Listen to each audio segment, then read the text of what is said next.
हमारे चैनल को सब्सक्राइब करें और बेल आइकन दबाएं।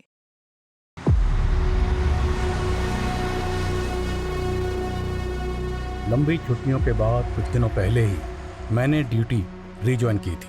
फिर मेरे पास आया सेजल मेहता केस। इस केस ने मेरे जहन को इतना थका दिया कि लगने लगा मैं इस केस में एक अरसे से उलझा हुआ हूं। मैं जब भी इस लड़की के बारे में सोचता हूं तो एक अजीब ख्याल मेरे जहन को जकड़ लेता है। पुलिस वाले मृत विक्टिम से कभी मिल तो नहीं पाते, लेकिन फिर भी उन्हें विक्टिम की जिंदगी में उतरना पड़ता है और उनकी जिंदगी के उन आखिरी पलों तक पहुंचना होता है जहां उनका गुनहगार छुपा होता है। और इस लड़की की जिंदगी के आखिरी पलों में वो दास्तान छुपी थी जिसे एक भूल का नाम दिया गया था।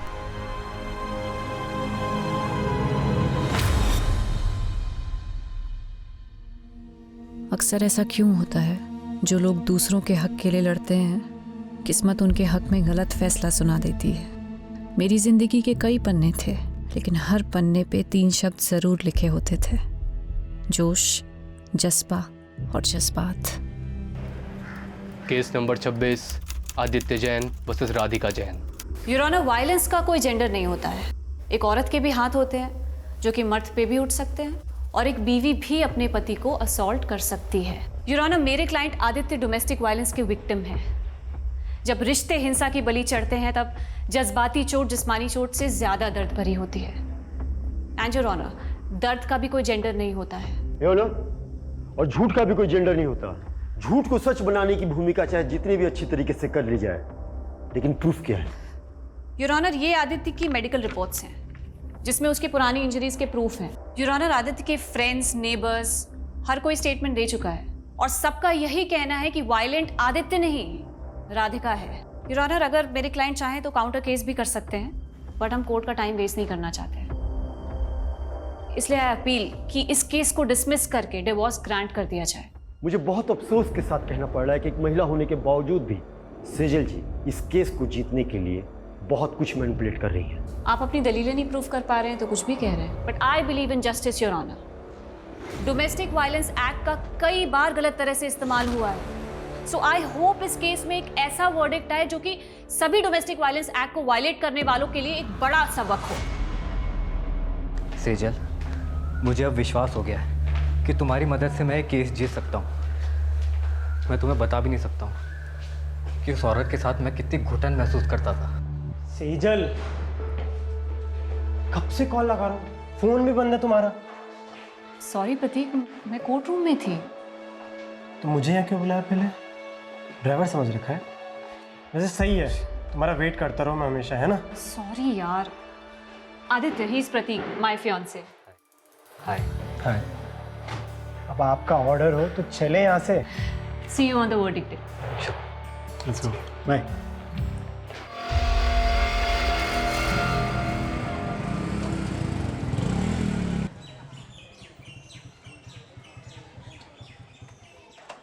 मैंने तुमसे कहा था ना, I was not prepared। और तुम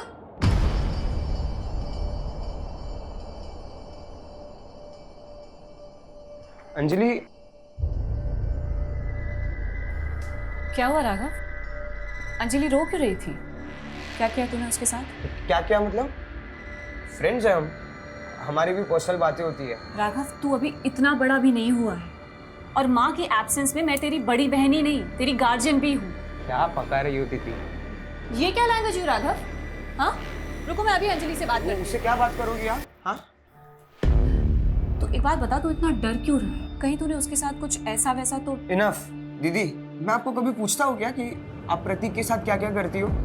हाँ, मेरी भी पर्सनल लाइफ है, सो प्लीज डोंट इंटरफियर। बहुत बदतमीज होता जा रहा है। सेजल, तुम ना छोटी सी बात को इधर का उधर ले जाती हो यार। तुम उसे शांति से समझाओगी ना तो आई थिंक वो समझ जाएगा। So just relax, okay? चल। बाहरी दुनिया से जूझना जितना मुश्किल होता है, उससे कहीं ज्यादा मुश्किल उन रिश्तों से जूझना होता है जिनके लिए हम जीते हैं। अपनों की हार के आगे बाहरी दुनिया की जीत भी फीकी लगती है। आदित्य जैन वर्सेस राधिका जैन। इस केस के फैक्ट्स, स्टेटमेंट्स और प्रूफ्स पे बारीकी से गौर करने के बाद ये कोर्ट आदित्य जैन को डोमेस्टिक वायलेंस के चार्जेस से बरी करती है।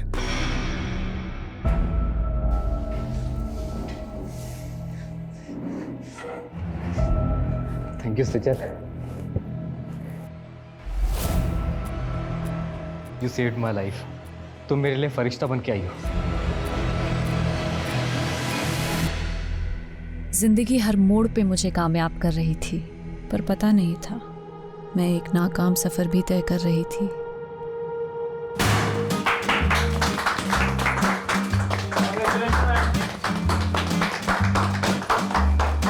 Many congratulation Sejal. मुझे पता था तुम ये केस जीत कर रहो। जिस डेडिकेशन, सिंसियरिटी और ईमानदारी से तुम काम कर रही हो, it's something to be appreciated. Thank you sir, लेकिन मुझे आपसे बहुत जरूरी बात। आज कोई काम की बात नहीं होगी। It's a celebration time. And listen guys, Sejal की जीत की खुशी में आज मैंने आप सब के लिए डिनर पार्टी अरेंज की है। एंजॉय। तो मुझे लग रहा है बॉस सेजल पे बहुत ज्यादा मेहरबान हो रहे हैं। बड़े हाई प्रोफाइल केसेस इसके लिए रिजर्व करके रखे। हम तो सिर्फ पेपर वर्क करने के लिए ना।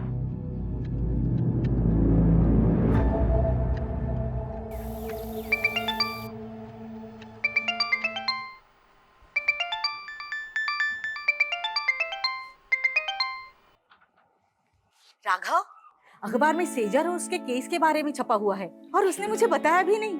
कहाँ है वो? दीदी सो रही होगी माँ, मुझे भी सोने दो। 8 बज रहे हैं राघव, उठ और सेजल से कह मुझे फोन करेगी। दीदी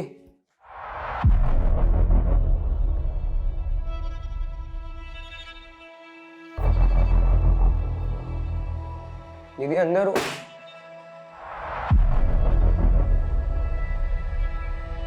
दीदी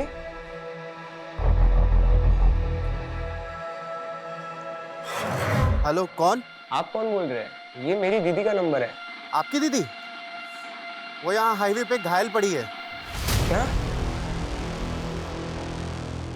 ये लो पकड़ो। आपने ही फोन किया था? जी। दीदी दीदी दीदी कुछ बोले ना। दीदी राघव,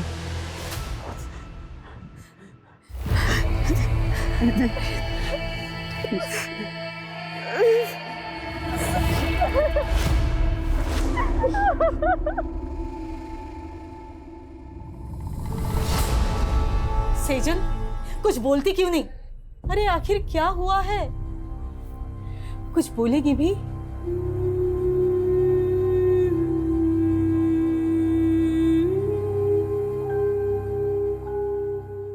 मुझे लगता है शायद दीदी के साथ रेप। क्या?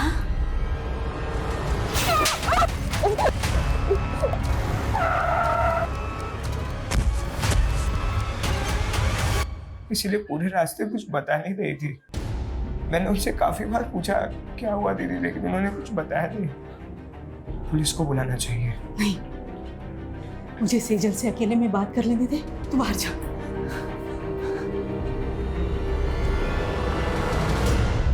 सेजल, मुझे बताना बेटा, क्या तेरे साथ किसी ने जबरदस्ती की?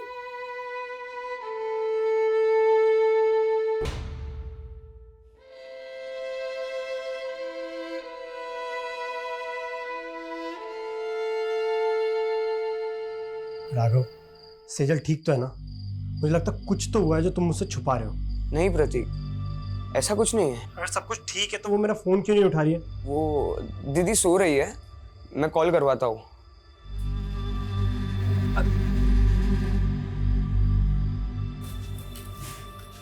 पड़ोसी कुछ भी कह रहे हैं, तिल का ताड़ बना रहे हैं। लेकिन माँ सच सच बताओ, दीदी की तरह आप भी मुझसे कुछ छुपा नहीं रही हो ना? उन्होंने आपको बता दिया ना कि उनके साथ हुआ है। ऐसा कुछ नहीं है, डॉक्टर को दिखाया था ना सेजल को। मुझे भी उसकी परवाह है, तू फिक्र मत कर, वो धीरे धीरे नॉर्मल हो जाएगी। नहीं, यहाँ बैठे बैठे कुछ नहीं होगा। मैं दीदी को लेके जा रहा हूँ, काम करेगी तो उनका मन बदलेगा। ठीक है, मैं भी तेरे और सेजल के साथ वहां आती हूँ।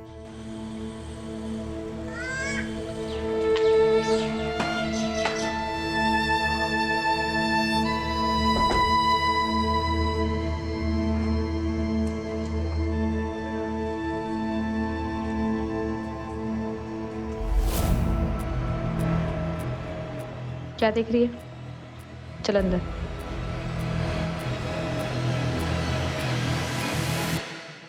बेटा, तूने जिंदगी में कभी हार नहीं मानी। मैं तुझे ऐसे बुझा बुझा नहीं देख सकती। हम यहाँ दोबारा इसलिए आए हैं ताकि तू पहले जैसी बन सके। मैंने कभी भी किसी भी वजह से आपको दुख पहुंचाया हो तो उसके लिए आई एम सॉरी। पर प्लीज आप पहले जैसे हो जाओ ना। आप है ना, अभी मुझे जितना भी डांटोगे ना मैं सब सुन के लूंगा। जो बोलोगे वो मैं करूंगा दीदी। आपकी सारी डांट सुन के लूंगा। आप जहाँ बोलोगे हम वहां जाएंगे दीदी। पर प्लीज पहले जैसे बन जाओ।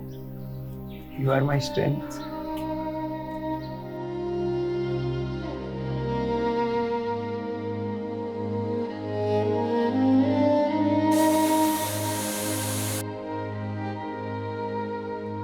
अपने दर्द छिपा के मैं पहली बार एक झूठी जिंदगी जीने की कोशिश कर रही थी। सच मुझसे नाराज था या मैं सच से नाराज थी? मेरी दलीलें मुझे ही उलझा रही थी, पर अपना फैसला भी अब मुझे ही करना था।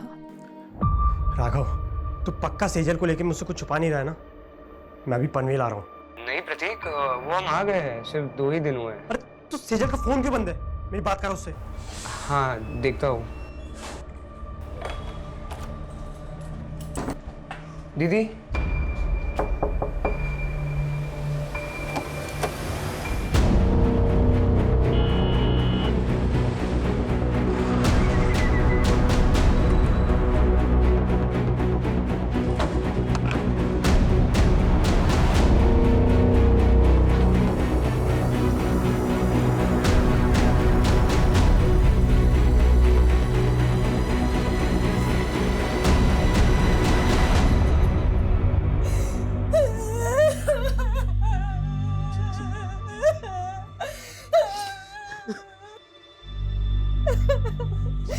क्या कर लिया तूने?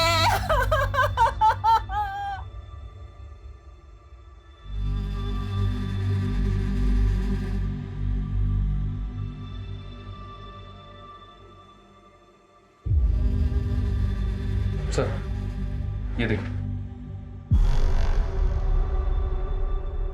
मेरी शिकायत खुद से, अपने आप से।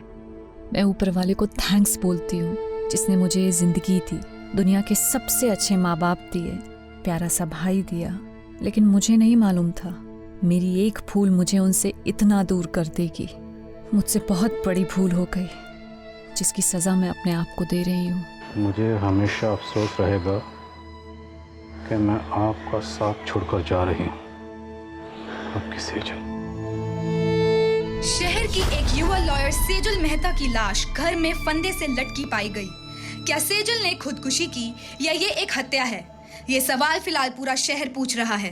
प्रारंभिक जांच में अभी तक पुलिस कोई ठोस नतीजे पर पहुंच नहीं पाई है। ये सुसाइड नोट में सेजल ने किसी भूल का जिक्र किया हो। क्या भूल हुई थी? और उसके चेहरे पर चोट के निशान थे। वो चोटें कैसे आई?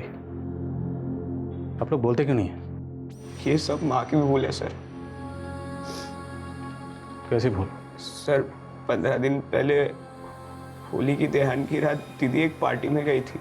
वहाँ उनके साथ कुछ हुआ था सर। पूरी रात घर भी नहीं आई और सुबह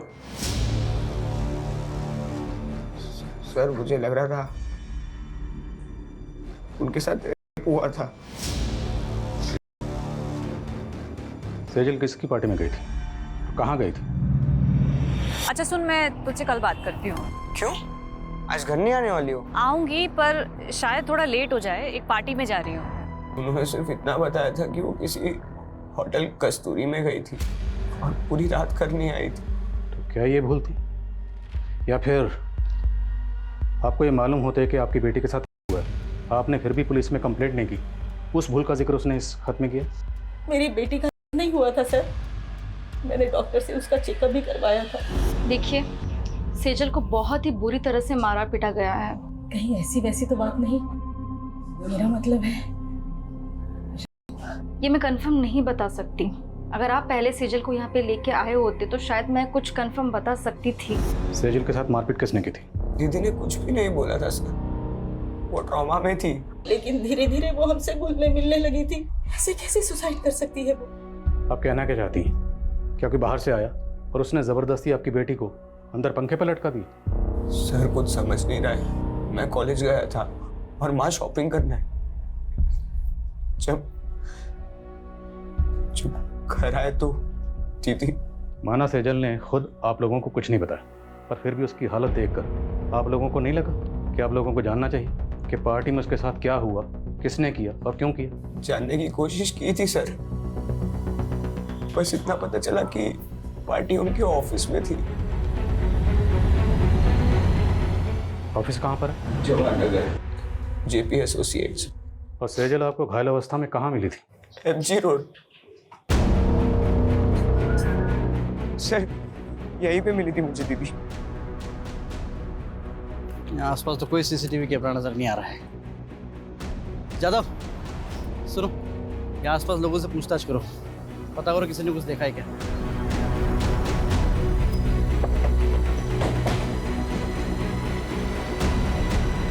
सेजल बहुत स्ट्रांग लड़की थी, मैं मान ही नहीं सकता कि वो सुसाइड करेगी। 12 मार्च की रात आपके ऑफिस की तरफ से कोई पार्टी थी? हाँ, पार्टी तो थी। सेजल ने एक कंट्रोवर्शियल केस जीता था, उसी के सेलिब्रेशन में। और ये सेलिब्रेशन होटल कस्तूरी में हुआ था? कस्तूरी? नहीं तो, पार्टी तो ऑफिस में थी। सर, कस्तूरी होटल के बारे में मैं कुछ नहीं जानती। उस दिन पार्टी यहाँ पे ऑफिस में ही थी। ये पार्टी कब तक चली थी? करीब 9 बजे तक, और जब सेजल यहाँ से गई तो सब नॉर्मली था सर। अच्छा हाँ पांडे बोलो। सर ये जिस हाईवे पे सेजल की लाश मिली थी वहाँ से 7 किलोमीटर दूर कस्तूरी प्लाजा नाम का एक होटल है। लेकिन राघव ने तो हमें होटल कस्तूरी बोला था। एनीवेज, इस कस्तूरी प्लाजा की लोकेशन भेजो मुझे तुरंत।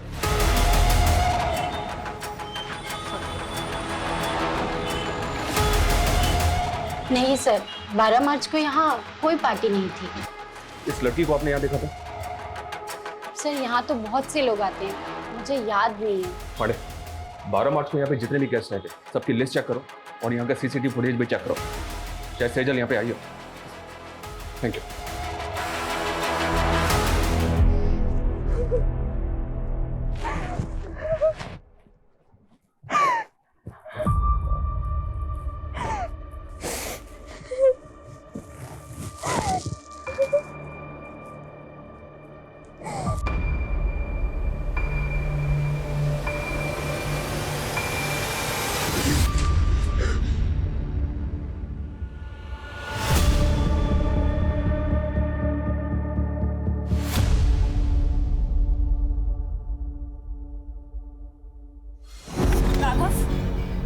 क्या है ये? मैंने मेरे बैंकिंग ऐप का पासवर्ड बता दिया तो तुम मिसयूज करोगे मेरे फंड्स का? किससे पूछ के तूने 35,000 रुपए निकाले मेरे अकाउंट से? मैं आपको बताने ही वाला था। और क्या करेगा तू इतने बड़े अमाउंट का? बोल।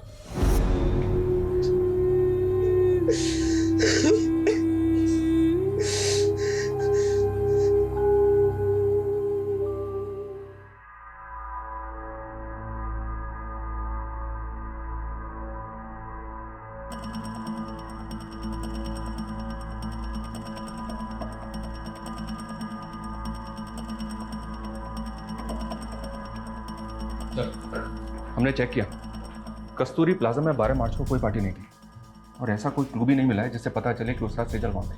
सेजल के भाई राघव ने होटल कस्तूरी कहा था और ये कस्तूरी प्लाजा है। लेकिन सर होटल कस्तूरी नाम से कोई होटल नहीं है उस एरिया में। पर पार्टी सेजल की ऑफिस में ही थी, ये तो पूरा स्टाफ मेरा था। 12 मार्च की ऑफिस की फुटेज चेक करके देख रहे हैं सर, शायद कोई क्लू मिले जिससे पता चले कि उस रात सेजल के साथ हुआ क्या था। 12 मार्च के हादसे को फैमिली वजह मान रही है, जबकि हमें सेजल की लाश उसके 15 दिन बाद 27 मार्च को उसके घर पर ही मिली। भाई ये फैमिली हमें पार्टी और होटल के चक्कर में बेवजह उलझा तो नहीं रही? उनके बयान अटपटे तो हैं। भाई कह रहा है कि उसका हुआ था, माँ कह रही है कि उसका नहीं हुआ था। और ये सुसाइड नोट, इस सुसाइड नोट में सेजल ने किसी भूल का जिक्र किया। जब उनसे पूछा गया कैसी भूल, इस बात का उनके पास कोई जवाब नहीं। आपको लग रहा है ये मर्डर भी हो सकता है? मर्डर के एंगल को भी रूल आउट नहीं किया जा सकता। मर्डर या सुसाइड, 12 मार्च से लेकर 27 मार्च तक फैमिली की एक्टिविटी पता करो। 12 मार्च पे फोकस करो और पता करो कि 12 मार्च को सेजल ऑफिस के अलावा और कहाँ कहाँ गई थी। 13 मार्च से 24 मार्च के बीच ये फैमिली पनवेल में थी सर। तो पनवेल में अपने खबरियों को एक्टिव करो और पनवेल से लौटने के बाद 24 मार्च से लेकर 27 मार्च के बीच में फैमिली में क्या क्या हुआ सब पता करो। और जिस डॉक्टर ने सेजल को एग्जामिन किया था उससे मिलना पड़ेगा और जिस लड़के से सेजल की मंगनी हुई थी उसे ही पूछताछ के लिए बुलाओ। मैंने 14 मार्च को सेजल का चेकअप किया था। उसके घाव 2-3 दिन पुराने थे, कहीं ब्लेड के कट्स तो कहीं खरोचे, जलने के बहुत निशाने थे। 6-7 जगह तो ब्लड क्लॉट्स हुए थे। ऐसा लग रहा था मानी जैसे कुछ बेल्ट की चीज़ें से मारा गया है। सेजल का हुआ था नहीं? मैं इसको लेके श्योर नहीं हूँ। इनफैक्ट मैंने सेजल के मॉम को भी बोला था। आपकी सेजल से कुछ बात हुई थी? उसने आपको कुछ बताया कि उसके साथ ये सब कैसे हुआ? मैंने सेजल को बहुत पूछा पर उसने कुछ बताया नहीं।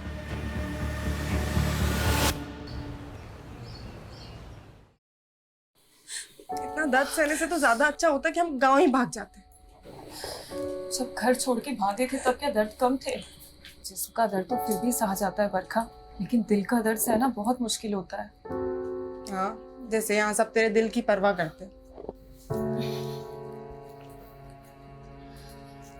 अरे दर्द दबा के मुस्कुराना सीखा है और मेकअप लगा के जख्म छुपाना भी। जब तक जवानी है बिक रहे हैं, अभी का कमाया हुआ ही आगे चल के उम्र ढलने के बाद काम आएगा, समझी? माना सेजल की फैमिली ने आपको कुछ भी साफ साफ नहीं बताया कि सेजल के साथ क्या हुआ था, पर आपको कुछ तो अंदाजा हुआ होगा कि सेजल के साथ ऐसा किसने किया होगा। हमेशा खुश ही दिखती थी।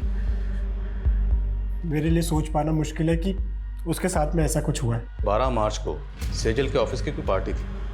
अब अगर सेजल उस पार्टी में जाती तो जाहिर सी बात है आपको तो पता ही होता ना। मेरी इस बारे में उससे फ़ोन पे भी बात हुई थी। प्रतीक, बॉस ने ये केस जीतने की खुशी में एक पार्टी रखी है, लेकिन मुझे ये सेलिब्रेशन बिल्कुल अच्छा नहीं लग रहा है। पर हुआ क्या? मुझसे बहुत बड़ा गूफअप हो गया। गूफअप? कैसा गूफअप? सर क्लियरली मुझे कुछ नहीं पता है, but it was something related to her work. Sejal ने ये लॉ फॉर्म 4 साल पहले ज्वाइन की थी, पर इसमें गौर करने वाली बात है वो ये कि सेजल ने जितने भी केसेस जीते थे या जितने भी केसेस पे वो काम कर रही थी, उनमें से ज़्यादातर केसेस वो थे जो पहले उसकी कुलीग कविता के पास थे। मतलब कविता के केस सेजल को दिए जा रहे, जबकि पहले सेजल कविता को असिस्ट कर रही थी। सर ऑफिस की फुटेज में भी हमने कविता और सेजल के एक और कलीग विकल्प को पॉइंट आउट किया था।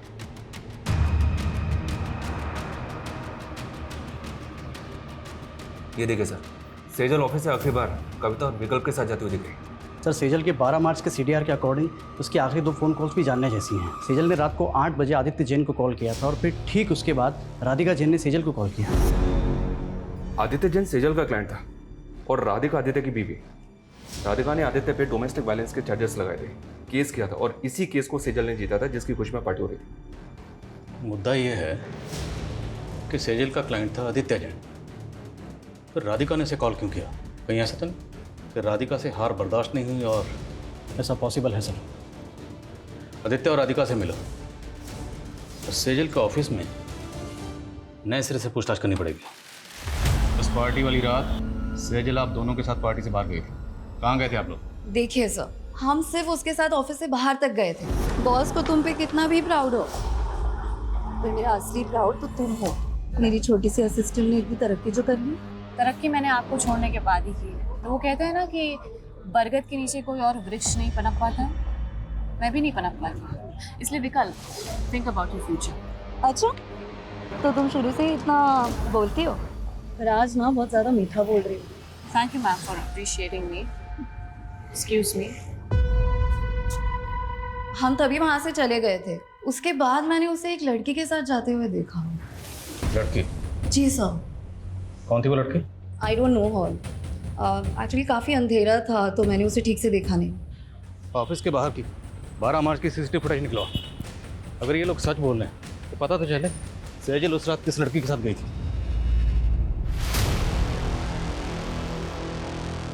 मैंने तुम्हें रोका था, लेकिन तुमने मेरी बात नहीं मानी और अब तुम्हारी वजह से अब मैं प्रेग्नेंट हूँ।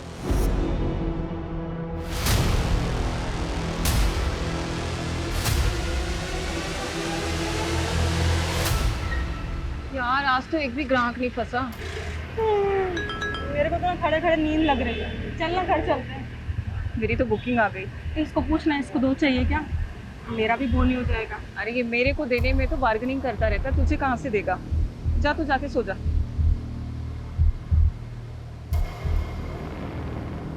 आदित्य से केस हार गई थी, वो भी सेजल की वजह से। तो फिर 12 मार्च की रात को आपने सेजल को किस इरादे से कॉल किया? नहीं सर, मैंने उसे कॉल नहीं किया था। मैंने उसके 5-6 मिस्ड कॉल देखे, तब जाकर मैंने उसे कॉल बैक किया था। तो बात क्या हुई थी आपकी उसके साथ? सेजल को गिल्ट हो रहा था। गिल्ट? अब क्या है सेजल? सॉरी राधिका, जिंदगी में पहली बार मैंने एक गलत इंसान का केस ले लिया। कहना क्या चाहती हो तुम? मुझे आदित्य की सच्चाई पता चल गई है। आई नो, आदित्य नहीं बल्कि तुम डोमेस्टिक वायलेंस का शिकार हुई हो। मैं खुद सेजल की बात सुनकर हैरान थी सर। ऊपर से वो बोल रही थी कि वो मेरे लिए आदित्य के खिलाफ लड़ेगी। हाँ बोलो सर। ये आदित्य के घर पे तो ताला है और मैंने पता किया ये 12 मार्च से ही गायब है और काफ़ी दिनों से इसका फ़ोन भी बंद आ रहा है। आदित्य का 12 मार्च से गायब होना और आदित्य की वाइफ राधिका का ये कहना कि सेजल को उसके लिए गिल्ट हो रहा था, मामला कुछ समझ में नहीं आ रहा। इस गिल्ट को क्या हम सुसाइड नोट में लिखी भूल से कनेक्ट कर सकते हैं? तो फिर सवाल ये है कि इस केस को जीतने के बाद 12 मार्च को जो पार्टी दी गई, सेजल उसमें शामिल थे। सेजल उस पार्टी में क्यों गई? राधिका की बात पर हम ऐसे ही यकीन नहीं कर सकते, हमें खुद क्रॉस चेक करना होगा। Right sir. जिस औरत पर अपने पति को टॉर्चर करने का आरोप हो, वो सेजल से बदला लेने के लिए उसको भी तो टॉर्चर करवा सकती है। तो फिर आदित्य क्यों गायब है? सर शायद उसको भी राधिका नहीं गायब करवाओ, वो उसका राज जानता था। अब इस राज से पर्दा तभी उठ सकता है जब हमें पता हो कि आदित्य क्यों गायब हुआ और कैसे गायब हुआ। आदित्य की बैकग्राउंड खंगाल और मुझे लगता है कि हमें इस बारे में सेजल के बॉस से बात करनी चाहिए। सर हमें सर सेजल की पोस्टमार्टम रिपोर्ट। पोस्टमार्टम रिपोर्ट के मुताबिक कॉज ऑफ डेथ स्ट्रैंगुलेशन, मतलब मौत दम घुटने से हुई। जिस्म पर चोटों के निशान थे, पर पोस्टमार्टम रिपोर्ट कंफर्म नहीं करती। वो शायद इसलिए क्योंकि पोस्टमार्टम उसकी मौत के काफ़ी दिनों बाद किया गया। मुमकिन है कि रेप हुआ, क्योंकि लड़की के साथ ज़बरदस्ती तो हुई थी। सर सुसाइड नोट से सेजल की हैंडराइटिंग मैच हो रही है और हमारे पनवेल के खबरियों से इंफॉर्मेशन मिली सर। कैसी इंफॉर्मेशन? पनवेल में सेजल के चाचा चाची रहते हैं। पिछले 7 सालों से दोनों परिवार के बीच कोई बातचीत नहीं है। दरअसल सेजल के पापा की दुकान थी जो सेजल के चाचा ने हड़प ली थी। शैलेंद्र, मेरे पति के गुजरते ही तूने अपने रंग दिखाने शुरू कर दिए। पहले उनका बैंक अकाउंट फ्रीज करवा दिया और अब उनकी दुकान हड़प ली। अरे मैं अपने बच्चों की देखभाल कैसे करूंगी? मैं हूं ना, खर्चा उठा लूंगा तुम सबका। वो दुकान मेरे पापा की थी चाचा जी, आप वहाँ सिर्फ नौकरी करते थे और ऐसे कह रहे जैसे हम पे एहसान कर रहे हैं। बस सेजल, भाभी समझाओ इसको। भैया के बाद कोई नहीं है मेरे अलावा तुमको पालने वाला। पाला मेरे पापा ने है आपको चाचा, अपनी दुकान में काम देके, और आप हमें पालोगे। शैलेंद्र, जबान को लगाम दो इसकी, नहीं तो हाथ पैर जबान सब काट के रख दूंगा। और भूता है ना तो आके हासिल कर लेना वो दुकान। शैलेंद्र ने हमें सताया तो बहुत था सर, और शैलेंद्र के उस थप्पड़ ने सेजल के अंदर बहुत बड़ा परिवर्तन ला दिया था। कैसा परिवर्तन? लॉ पढ़ रही थी सर। उन्होंने ठान लिया था कि चाचा से हमारा हक लेकर रहेगी। दिन रात उन्होंने पढ़ाई की और उसके साथ साथ पार्ट टाइम जॉब भी करती थी। चाचा के खिलाफ केस की पैरवी उन्होंने खुद की थी सर। उसने अपने जीवन की हर लड़ाई जीती थी सर। समझ में नहीं आता खुद से कैसे हार गई। क्या लगता है आप लोगों को, क्या शैलेंद्र सेजल के साथ ऐसी ज्यादती कर सकता है?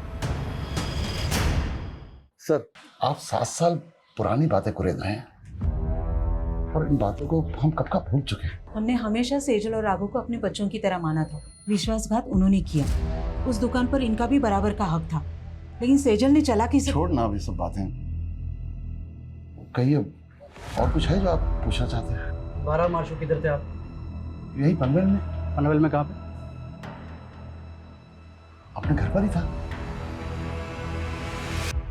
आई डोंट बिलीव राधिका सच बोल रही।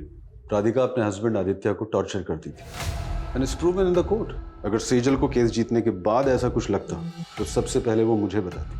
सेजल के मंगेतर ने बताया कि वो काफ़ी दिनों से परेशान थी और जब उसने बार बार पूछा सेजल को कि किस बात को लेकर परेशान है, तो सेजल ने बताया कि उससे काम में गुफा हो। अब जैसे कि आपने कहा कि सेजल सबसे पहले अगर कुछ होता तो आपको बताती, तो अगर इस गुफा का ताल्लुक राधिका के केस से नहीं है तो फिर किस बात से? जिसको लेकर सेजल परेशान थी। ऐसा कुछ नहीं था और आप ये बेकार के सवाल करके अपना टाइम वेस्ट कर रहे हैं। सर मैंने आदित्य के कुछ रिलेटिव से बात की, लेकिन किसी को नहीं पता कि आदित्य इस वक्त कहाँ पे। आदित्य मोती नगर की कंपनी में मैनेजिंग डायरेक्टर था, वहाँ इंक्वायरी करो, शायद कुछ पता चले। सर इसमें 12 मार्च के सेजल के ऑफिस की बाहर की फुटेज है। सर इसमें वो इस लड़की के साथ बाहर जाते हुए दिख रही है। कौन है ये लड़की?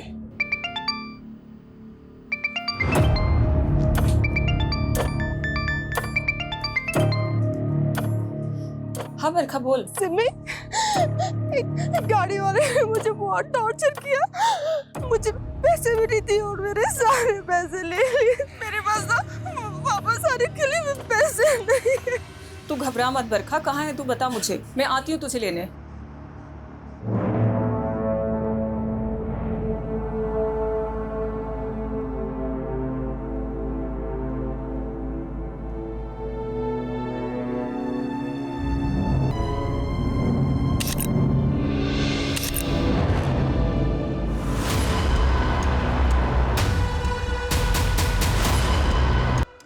पागल आदि गाँव।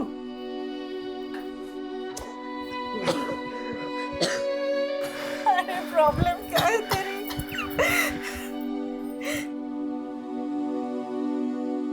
क्या चाहता है तू? फिर से मैं वही दिन देखूं? हाँ?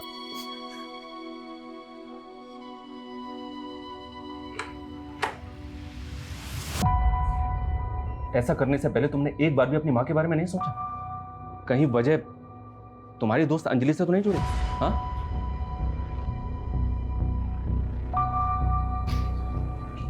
ये देखो, और मैं बताऊं कि 12 मार्च की रात को अंजलि सेजल से मिलने क्यों गई थी? 35,000 रुपए राघव कोई छोटी मोटी रकम नहीं होती है। और क्या करेगा तू इतने बड़े अमाउंट का? क्या हुआ? सच सच बता, बात क्या है? दीदी अंजलि प्रेग्नेंट है। इतनी बड़ी बात तुमने हमसे छुपाई? सर मैं गिल्ट में था, कहीं मेरी इसी भूल की वजह से तो दीदी ने। सॉरी।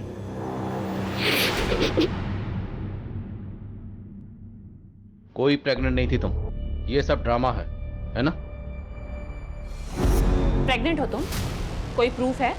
तुम दोनों ने मेरे भाई को बेवकूफ बनाया सिर्फ पैसे हटने के लिए। अब देखना, ऐसे चार्ज में तुम लोगों को अंदर करवाऊंगी ना कि कभी भूलोगे नहीं। 12 मार्च को सेजल को लेकर कहाँ गई थी? मैं तो बस माफी मांगने गई थी उनसे। तुम यहाँ क्या कर रही हो? मुझे माफ कर दो दीदी, प्लीज मेरे खिलाफ कोई केस मत फाइल करना। तुमने गुनाह किया है तो सजा तो तुम्हें दिलवा के रहूंगी मैं। नहीं दीदी प्लीज। वो वहाँ से चली गई थी, कहाँ गई वो मुझे नहीं मालूम है। तो हम मालूम कर लेंगे। जरा इन दोनों को मालूम पर घुमाओ। जी सर। माना तुमने हमसे पहले अंजलि की बात छुपाई, पर हमें अभी तक किसी भी होटल कस्तूरी का पता नहीं चला है। दीदी ने मुझे यही बोला था कि वो उस रात होटल कस्तूरी जा रही थी। अगर होटल कस्तूरी वाकई है तो कहीं तो होगा। हर छोटे मोटे होटल की लिस्टिंग करो और ढूंढो होटल कस्तूरी को। और सेजल अपने भाई राघव को एमजी रोड पर मिली थी। एमजी रोड से लेकर सेजल के ऑफिस तक जहां जहां सीसीटीवी है सबकी फुटेज निकलाओ, फुटेज स्कैन करो। सर, ये आदित्य जिस कंपनी में एमडी था वहां से अचानक से रिजाइन करके चला गया। ऑफिस में इंक्वायरी की तो पता चला कि ये वहां पे काम करने वाली लड़कियों को फेवर देने के लिए उनका शारीरिक शोषण किया करता था।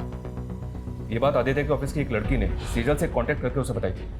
तो पूरे चांसेस हैं कि आदित्य की वाइफ राधिका का बयान सही है कि सेजल उसके खिलाफ एक्शन लेने वाली थी, क्योंकि आदित्य 12 मार्च से ही गायब। आदित्य के ऑफिस से उसके बारे में एक और लीड मिली है सर। शायद ही अपने मामा के घर पहुंच सकता है। उठो। भागा नहीं था मैंने रिजाइन किया था। तुम 12 मार्च से गायब हो।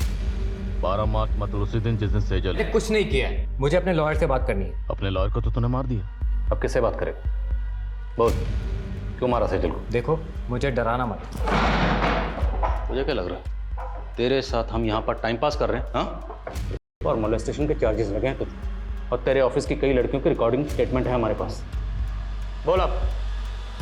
मेरे पास प्रूफ्स हैं तुम्हारी असलियत के। मुझे तो खुद पे गुस्सा आ रहा है कि तुम्हारे जैसे सेक्स ऑफेंडर की पैरवी की मैंने। पर थैंक्स सेजल, तुम्हारी वजह से मैंने केस जीत लिया। मैं राधिका के साथ मिलकर काउंटर केस करूंगी तुम्हारे खिलाफ। कल ही वारंट निकल जाएगा तुम्हारा। मैं डरकर भागा जरूर था, लेकिन मैं सच बोल रहा हूँ, मैंने सेजल के साथ कुछ भी नहीं किया है। राइट सर, मैं पता करने की कोशिश करता हूँ सर।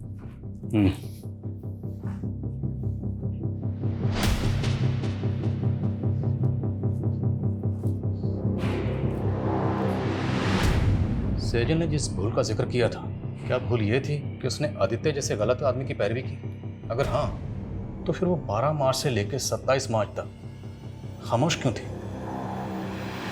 और कोई भी भूल इतनी बड़ी कैसे हो सकती है जिसकी वजह से सेजल जैसी लॉयर सुसाइड कर ले?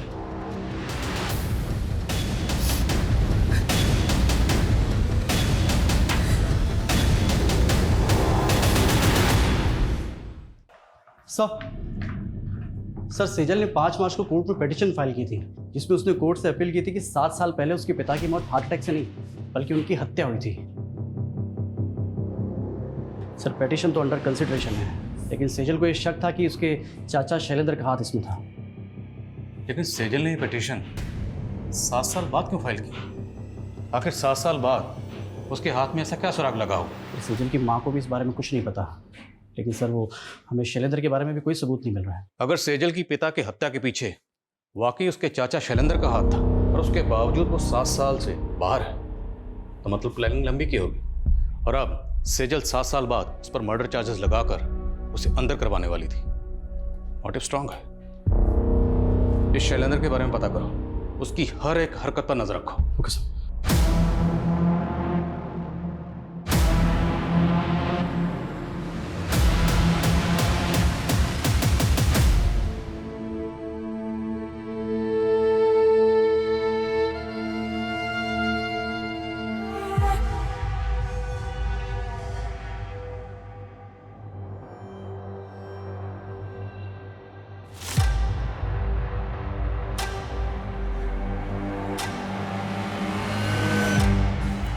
रोज पेट पे लात मारती हूँ मैडम? बकबक बंद कर। क्या बकबक मैडम? जो मर्डर करके भाग जाते हो उनको तो आप पकड़ नहीं पाते हो, और हमारे जैसों को दबोच लेते हो आप। क्या बोल रही है तू? किसका मर्डर? मेरी दोस्त का मर्डर। 6 महीने पहले 12 मार्च को हाईवे रोड पे मेरी दोस्त को मार दिया गया था। उसकी सुनवाई हुई अभी तक? चल ठीक है, गाड़ी में बैठ।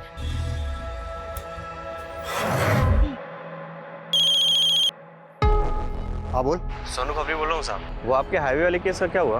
उन्होंने की बोला ऐसा क्या? अरे साहब वो क्या है ना कि मैंने सुभाष नगर पुलिस को एक चकले का टिप दिया है, और वहाँ पे एक प्रोस्टिट्यूट बोल रही है कि उसकी फ्रेंड का 2 महीने पहले वहाँ पे मर्डर हुआ।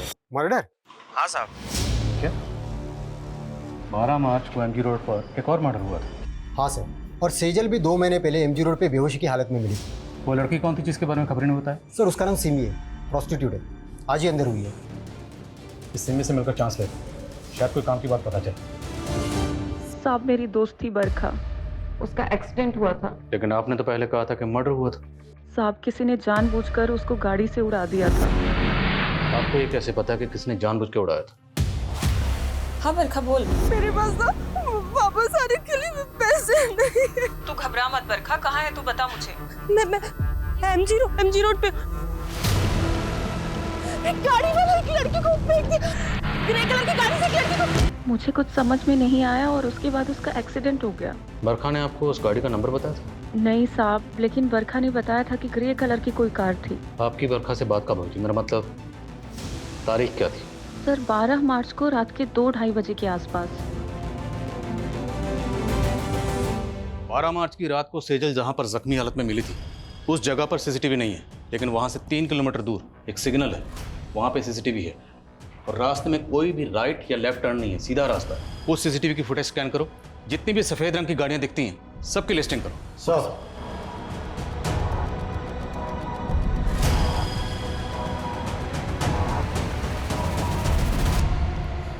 उस रात 2 बजे के बाद उस रास्ते से ये 7 ग्रे कारें गुजरी थी,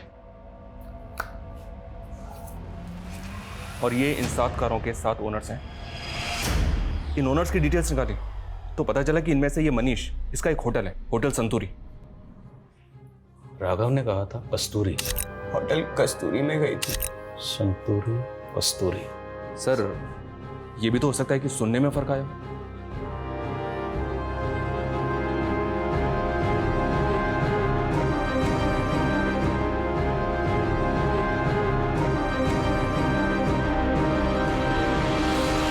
मेरा यकीन कीजिए सर, मेरी सेजल से कोई दुश्मनी नहीं थी।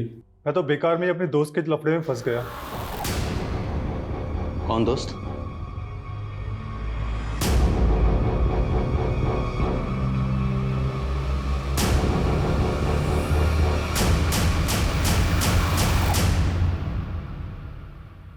दो महीने से तेरी एक्टिंग देख रहा हूं और अब तो इस डंडे पे नाच करेगा। नाच। बोल, सेजल ने क्या बिगाड़ा था तुम्हारा? बोल। सर मेरा पहले बिल्कुल भी इरादा नहीं था उसे नुकसान पहुंचाने का, बल्कि वो तो ऑफिस की पार्टी मनाने के बाद में उससे मनीष के होटल में मिलने भी आई थी। प्लीज प्रतीक, वैसे भी आदित्य की वजह से मैं बहुत गिल्ट में हूँ। पार्टी करने का एकदम मूड नहीं है। सेजल, ऑफिस में ये सब चलता रहता है। Please please. कौन कौन कौन कौन कौन? Cheers guys.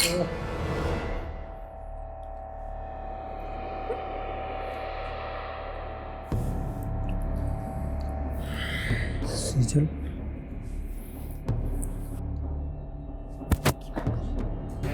दोस्त है सामने। दोस्त पास में नहीं होते तब भी कौन सा तुम पास आने देती हो? तुम ना मेरे स्वाभिमान को बहुत हर्ट करते हो मुझे। चढ़ गई क्या तुम्हें? पागल हो गए हो क्या? क्या क्या है?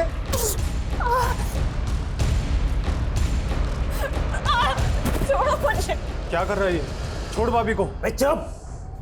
काहे की भाभी साली सोई नहीं मेरे साथ में आज तक एक बार भी। आज ना तेरा करूँगा मैं, पता है क्या करूँ? गुस्से गुस्से में किया जो किया, घर में इतनी शांत हो गई। So I love you। प्रतीक निकल जल्दी से, लॉयर है, फंसा देगी। अबे हट। काहे की लॉयर? लवर है ना मेरी, बचपन से प्यार करती है ना, तो भूलेगी कुछ नहीं, देखना है ना। सर हमें लगा था कि वो मर गई है। विशाल,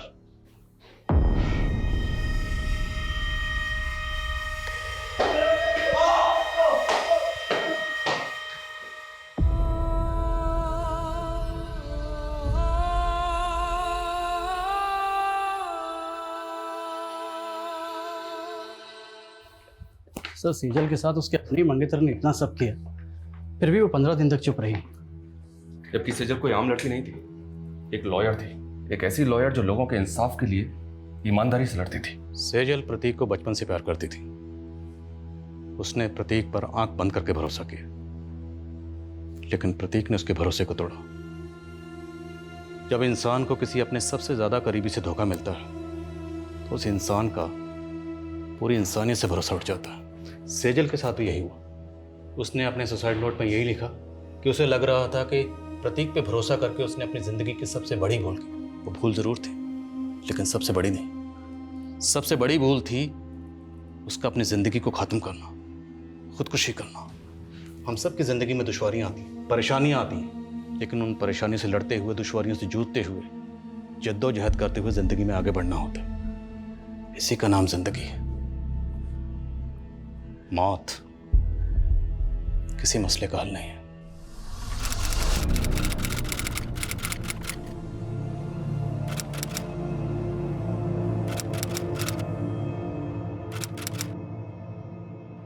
नमस्कार, आदाब। मैं हूं आदिल खान। क्राइम पेट्रोल के जरिए हमने छेड़ी एक मुहिम, वो चाहे गुनाह से सतर्क रहने का सबक हो या फिर आने वाले जुर्म की दस्तक।